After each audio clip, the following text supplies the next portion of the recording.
नमस्कार बच्चों, मेरा नाम है शशि शेखर राय। तो बच्चों, हम लोग फिर आपके लिए एक ओवरऑल एनालिसिस लेकर हाजिर हैं आईआईटी जेई 2024 जनवरी सेशन का। केमिस्ट्री का टीचर हूं, मैंने आपके लिए केमिस्ट्री को एनालाइज किया था। शुरुआत करते हैं हमारे 27 जैन शिफ्ट 1 की।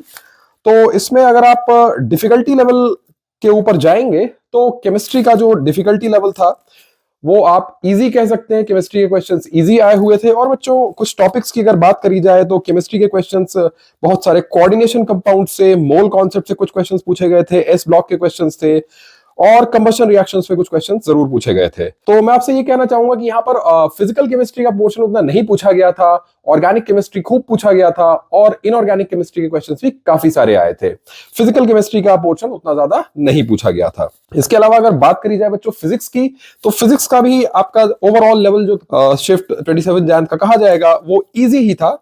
काफी क्वेश्चंस मोमेंट ऑफ इनर्शिया से, इलेक्ट्रोस्टैटिक्स से, ग्रेविटेशन से, कैपेसिटेंस से, काइनेमैटिक्स से, फ्रिक्शन से, रोटेशन से, करंट इलेक्ट्रिसिटी से, मोमेंट ऑफ इनर्शिया से, रे ऑप्टिक्स से और सेमीकंडक्टर से पूछे गए थे। तो ओवरऑल ये पेपर इजी था, केमिस्ट्री इजी था। और अगर overall difficulty level of exam की बात करें तो वो भी मॉडरेट में हमने रखा था उसको। चलिए बच्चों, हम लोग नेक्स्ट शिफ्ट की तरफ चलते हैं। हमारे पास अगला शिफ्ट था 27 जैन शिफ्ट 2। इसमें भी फिजिक्स और केमिस्ट्री का जो बच्चों लेवल था उस इजी ही कहेंगे। बहुत सारे सवाल फिजिक्स में मैकेनिक्स से, सेमीकंडक्टर से, इलेक्ट्रोस्टैटिक्स से, करंट से, रेडबर्ग कांस्टेंट से, वेव मोशन से, मॉडर्न फिजिक्स से पूछे गए थे। और बात करी जाए अगर केमिस्ट्री की तो काफी क्वेश्चंस डी ब्लॉक से, इलेक्ट्रोकेमिस्ट्री से, फिजिकल केमिस्ट्री से पूछे गए थे। और फिजिकल केमिस्ट्री के क्वेश्चंस जो पूछे गए थे वो बच्चों इंटीजर टाइप क्वेश्चंस थे। फिर मैं कहूंगा बच्चों फिजिकल केमिस्ट्री के जो क्वेश्चंस आए थे वो ज्यादा नहीं थे नंबर में, ज्यादा यहाँ भी डोमिनेंस ऑर्गेनिक और इनऑर्गेनिक केमिस्ट्री का ही था। 29 जैन को शिफ्ट 1 एग्जाम, इसका ओवरऑल एग्जाम के डिफिकल्टी लेवल की बात की जाए तो वो ओवरऑल एग्जाम आपका मॉडरेट था, जिसमें फिजिक्स मॉडरेट था, केमिस्ट्री भी मॉडरेट था, कुछ क्वेश्चंस केमिस्ट्री में भी ठीक ठाक पूछे गए थे।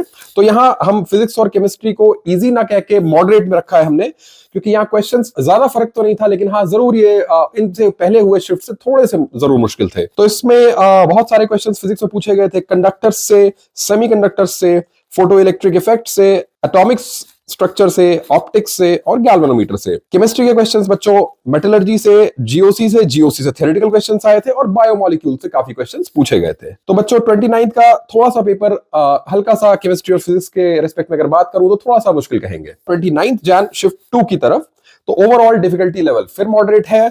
और यहां पर फिजिक्स केमिस्ट्री जैसा कि पहले पैटर्न को फॉलो कर रहा था, इजी ही आया था। फिजिक्स भी इजी और केमिस्ट्री भी इजी ही आया था। इसमें जो फिजिक्स के क्वेश्चंस पूछे गए थे मैग्नेटिज्म से थे, रोटेशन से थे और न्यूमेरिकल फॉर्मूला बेस्ड क्वेश्चंस काफी सारे पूछे गए थे। केमिस्ट्री के क्वेश्चंस की बात करें, organic chemistry, physical chemistry, atomic structure, periodic table के क्वेश्चंस ये पूछे गए थे। 29 जैन का फिर से पेपर उसी पैटर्न पे पूछा गया था, जिस तरह से पहले इजी क्वेश्चन पेपर्स पूछे जा रहे थे वैसे ही इजी क्वेश्चन पेपर ये भी था। चलिए नेक्स्ट क्वेश्चन पेपर के चलते हैं। 30 Jain shift 1 overall difficulty level paper का मॉडरेट था, फिजिक्स मॉडरेट था, केमिस्ट्री एज यूजुअल इजी ही पूछा गया था। जो केमिस्ट्री के ज्यादातर क्वेश्चंस पूछे गए थे वो ओवरऑल एनसीईआरटी बेस्ड थे। बच्चों ये बात मैं सभी सेशंस के लिए कह सकता हूं, जो क्वेश्चंस पूछे गए थे ज्यादातर, बहुत सारे क्वेश्चंस, कई बार सीधे सीधे क्वेश्चंस एनसीईआरटी से पूछ लिए गए थे। तो आप आगे सेशन की तैयारी करेंगे उसमें ध्यान रखेंगे बच्चों की एनसीईआरटी को जरूर पढ़ेंगे। बहुत सारे क्वेश्चंस है जो फिजिक्स से पूछे गए थे, इसमें मेनली मॉडर्न फिजिक्स के क्वेश्चंस पूछे गए थे।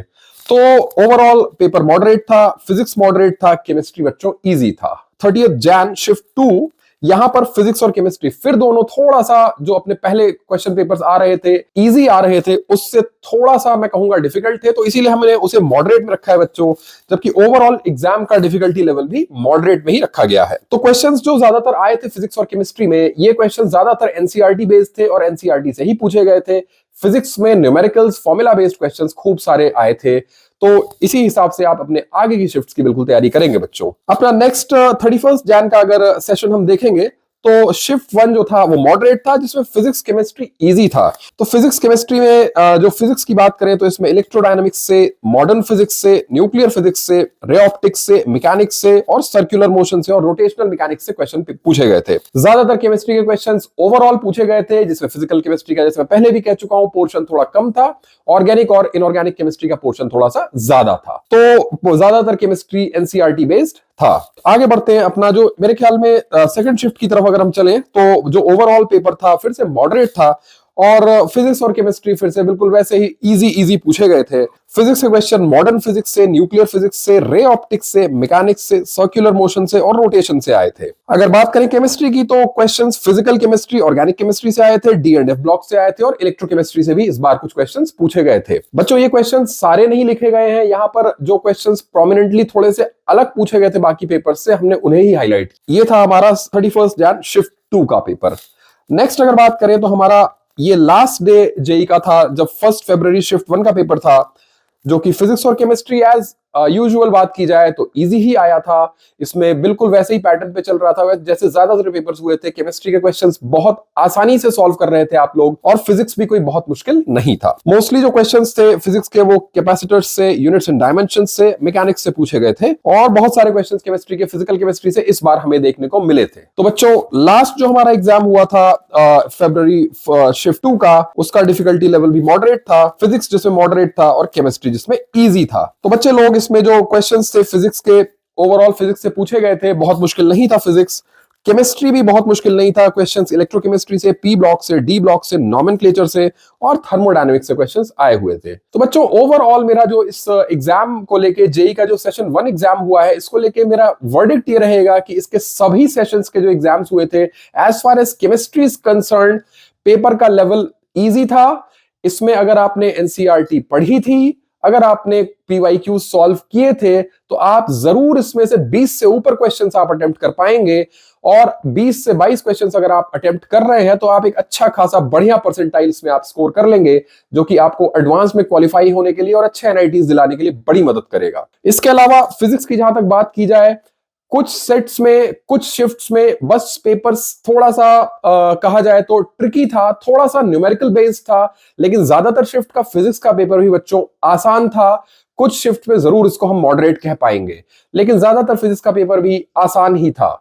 तो बच्चे लोग, हम लोगों ने जो देखा इस बार पूरा का पूरा पेपर, जो केमिस्ट्री का पॉइंट ऑफ व्यू से अगर बात करी जाएगी तो जो पिछले सालों में होता हुआ रहा है पेपर, वो जो है उससे थोड़ा इजी कहा जाएगा। पीवाईक्यूज अगर आप देखेंगे तो उससे भी इस साल के क्वेश्चंस इजी आए थे। तो आप तैयारी करें, एनसीईआरटी बेस्ड तैयारी करें। हम आपसे फिर मिलेंगे। बहुत बहुत धन्यवाद बच्चों का। मैथमेटिक्स सेक्शन की हम लोग बात करेंगे, जो भी हम लोग के शिफ्ट्स हुए हैं हमारे जनवरी 24 से लेकर 27 से लेकर। अगर मैथ सेक्शन की बात करें बेटा ओवरऑल, तो मैथ सेक्शन हमेशा की तरह कैलकुलेटिव था, ठीक है, थोड़ा स्लाइट लेंथी साइड था अगर फिजियो केमिस्ट्री के कंपैरिजन में हम लोग बात करेंगे तो। 27 जैन शिफ्ट 1 की बात करेंगे तो मैथमेटिक्स मॉडरेट साइड में था, ठीक है। उसके बाद हमारा 27 जैन शिफ्ट 2 की बात करेंगे तो भी मैथमेटिक्स मॉडरेट था, थोड़ा सा कैलकुलेटिव थे ये, ठीक है ना। ये वाला शिफ्ट हमारा, इसमें हमारे कुछ क्वेश्चंस लेंथी आ गए थे। 29 जैन शिफ्ट की बात करेंगे, मॉडरेट लेंथी, ठीक है, मैथ्स लेंथी ही रहेगा क्योंकि इसके कुछ क्वेश्चंस कैलकुलेशंस वाले थे, क्योंकि हमारा फिजिक्स और केमिस्ट्री के क्वेश्चंस थोड़े इतने मुश्किल नहीं आ रहे थे, ठीक है। ऐसे 29 जैन शिफ्ट 2 की बात करेंगे तो ये भी मॉडरेट और लेंथियर साइड में। 38 जैन शिफ्ट 1 की बात करेंगे तो मॉडरेट और लेंथी, ठीक। इसमें भी कुछ क्वेश्चंस हमारे ऐसे थे जिसमें टाइम लगा था, ठीक है। स्पेशली वेक्टर्स और 3D के जो भी क्वेश्चंस आए थे वो टाइम ले रहे थे, 2D क्वेश्चंस में टाइम लग रहा था। उसके बाद 38 जैन शिफ्ट 2 की बात करेंगे, ये भी मॉडरेट और लेंथियर साइड में था। इसके बाद हमारा 31 जैन शिफ्ट 1 की बात करेंगे, ये भी मॉडरेट और लेंथियर में था। 31 जैन शिफ्ट 2 की बात करेंगे, ये हमारा मॉडरेट और लेंथी। और फर्स्ट फेब शिफ्ट 1 की बात करेंगे, ये भी मॉडरेट और लेंथियर साइड में था। फर्स्ट फेब शिफ्ट 1 में हमारा ये, और शिफ्ट 2 की अगर बात करेंगे तो वो भी हमारा मॉडरेट और लेंथियर साइड में था, ठीक है। तो ये तो मेरा मैथमेटिक्स का ओवरऑल एनालिसिस था। अब हम लोग ये बेटा बात कर लेते हैं कि जेई हो गया, ठीक है, नाउ व्हाट नेक्स्ट। मैक्सिमम बच्चों ने अपीयर किया, दिया पेपर्स। अब बहुत बच्चे इस डिलेमा में हैं कि सर किस स्कोर पे क्या परसेंटाइल एक्सपेक्ट कर सकते हैं, कौन कौन सी रिस्पेक्टिव एनआईटीज मिल सकती है। बात करें अगर तो 180 plus score is a good score for 99 plus percentile, ठीक है। तो हमारे अगर 180 प्लस है ओवरऑल नॉर्मलाइज्ड की बात करें तो ये एक सेफ स्कोर हो सकता है 99 परसेंटाइल के लिए। 165 प्लस पे you can expect 98.1 98.2 percentile, okay, you will get approx 98 plus percentile जब मार्क्स हमारे 165 प्लस रहेंगे। और अगर हम 140 के ऊपर रहेंगे तो 140 के ऊपर हम लोग एक्सपेक्ट कर सकते हैं कि 97.123 ऐसा 97 के ऊपर है हमारा 140 प्लस पे, ठीक है। और एक बार एडवांस के लिए क्वालिफाई करने के लिए, वैसे करीब 2.5 लाख तक एडवांस के लिए बच्चे क्वालिफाई कराएगी हमारी एनटीए, तो उसके लिए करीब करीब 100 मार्क्स तक, अगर 100 प्लस मार्क्स हैं तो मोस्ट प्रोबेबल जनरल कैटेगरी के लिए हमारा ये क्वालिफिकेशन हो जाएगा। अब हम बात करते हैं इस स्कोर पे जेईई मेंस के लिए। एक तो क्वालिफिकेशन होता है हमारे जेईई एडवांस के लिए बेटा, और एक हमारा होता है कि इससे हमें जो कॉलेजेस मिलते हैं, ठीक है, जो हमारी जॉइंट जोसा काउंसलिंग होती है, जो आईटीज और एनआईटीज के साथ में होती है, तो इस स्कोर पे हमें एनआईटीज मिलेंगे, ट्रिपल आईटीज मिलेंगे, ठीक है। डीटीयू का फॉर्म अलग से डलता है जो जेईसी का होता है, बिट्स मेसरा मिलेगा, एनएसआईटी रहता है, कुछ और कॉलेजेस होते हैं जो गवर्नमेंट फंडेड टेक्निकल इंस्टीट्यूट्स होते हैं, जीएफटीआई जिसको कहते हैं। ओके, तो अगर हम अब एनआईटीज का भी क्लासिफिकेशन में क्या है, टीयर 1, टीयर 2 एंड टीयर 3, ठीक। जैसे टीयर 1 एनआईटीज हम लोग जानते हैं, NIT Tiruchirappalli, NIT Calicut, NIT Warangal, अपना एनआईटी इलाहाबाद है, ठीक है। ये सब हमारे एनआईटी सूरत का, no doubt very good NIT, ठीक है ना, one of the best NIT. तो ये हमारा टीयर 1 है बेटा, ये चीज, ठीक है। अब टीयर 2 के बात करें हम, तो जैसे हमारा एनआईटी भोपाल हो गया, ठीक है, एनआईटी भोपाल, एनआईटी कुरुक्षेत्र है, ठीक है, एनआईटी जयपुर भी हमारा टीयर 1 में ही आता है, कुछ लोग उसको टीयर 2 में रखते हैं, बट ठीक है, it's a very good NIT. Tier 3 की बात करें तो हमारे जो नॉर्थ ईस्ट वाले जो खुले हुए हैं, एनआईटी सिक्किम हुआ, NIT Agartala is okay NIT, but अभी भी टीयर 3 में ही है, NIT Arunachal Pradesh, NIT Meghalaya, NIT Manipur, NIT Hazratbal Srinagar. अब देखो इसमें भी बेटा बहुत डिमांडिंग है इसके, जैसे टीयर 1 की बात करें तो उसमें बहुत डिमांडिंग होता है वहाँ के सीएस के लिए, एनआईटी तिरुचिरापल्ली के सीएस के लिए लोग आईटीबीएचयू का सिरेमिक छोड़ देते हैं, ठीक है ना, आईटीबीएचयू का माइनिंग छोड़ देते हैं, आईटी धनबाद का पेट्रोलियम छोड़ देते हैं। ओके, तो अगर if you score approx 240 plus marks, ठीक है, इन दिस पर्टिकुलर एग्जामिनेशन, तो हमें टॉप टीयर एनआईटीज में हमें सीएस मिल सकता है, ठीक है। और अगर हमारा टॉप 220 प्लस अगर स्कोर आता है तो हमें टॉप जो टीयर 1 एनआईटीज है उसमें we can expect circuital branches like electronics, electrical. और अगर 200 प्लस है तो we can go for core branches like civil, mechanical, okay, chemical कहीं। और अगर 180-85 प्लस है तो हम लोग को जैसे वो ब्रांचेस जैसे metallurgical, ceramic, mining, production and industrial, biotechnology, ठीक है ना, तो ये ब्रांचेस बेटा हम लोग एक्सपेक्ट कर सकते हैं। और अगर टीयर 2 की बात करें तो हमें सीएस के लिए, सीएस और इलेक्ट्रॉनिक्स के लिए करीब 220-25 प्लस चाहिए होगा। और हमारे सेक्टर ब्रांचेस के लिए जैसे हमारा इलेक्ट्रिकल एंड इलेक्ट्रॉनिक्स और इलेक्ट्रिकल के लिए हमारा 210 प्लस एक्सपेक्ट पे हम लोग एक्सपेक्ट कर सकते हैं। और अगर हमारे कोर ब्रांचेस की बात करें तो 195 प्लस पे, ठीक है, तो ये हमारा स्कोर रहेगा। और अगर जो नीचे के ब्रांचेस हैं उसके लिए हम लोग एक्सपेक्ट कर सकते हैं कि 185 प्लस।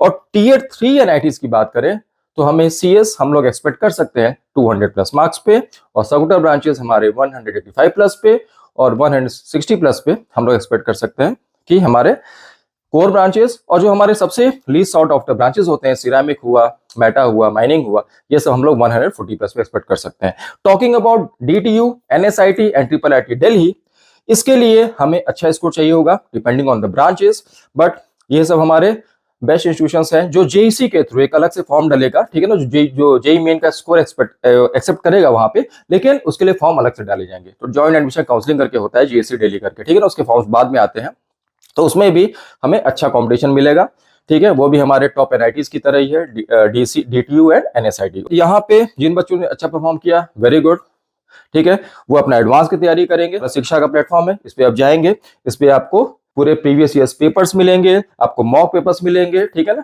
आईआईटी एस्पायरेंट्स के लिए, नीट एस्पायरेंट्स के लिए, तो गो और इसको आप पूरा यूटिलाइज करेंगे इस प्लेटफॉर्म को, ठीक है। बहुत ही अच्छा प्लेटफॉर्म है और इस चैनल को, शिक्षा चैनल से आप लोग जुड़े हुए होंगे ही, ठीक है ना, जो नहीं जुड़े हुए हैं वो सब्सक्राइब करें इस चैनल को, ठीक है, और लाइक कमेंट शेयर करते रहेंगे और एडवांस की अच्छे से तैयारी करेंगे और सेशन 2 के लिए लग जाएंगे। और जिन बच्चों का बोर्ड्स है तो अभी थोड़ा फोकस करेंगे बोर्ड्स का, ठीक है, कुछ रिवीजन करेंगे क्लास 12 का, जैसे ही बोर्ड्स खत्म होता है उसके बाद फिर से क्लास 11 के वो पोर्शंस को रिवीजन करना स्टार्ट कर देंगे और इन जेई डेज और एग्जामिनेशन डेज को एंजॉय करेंगे, ठीक है। आगे एग्जामिनेशंस के लिए हम लोग फिर से मिलते रहेंगे, ये जर्नी चलती रहेगी।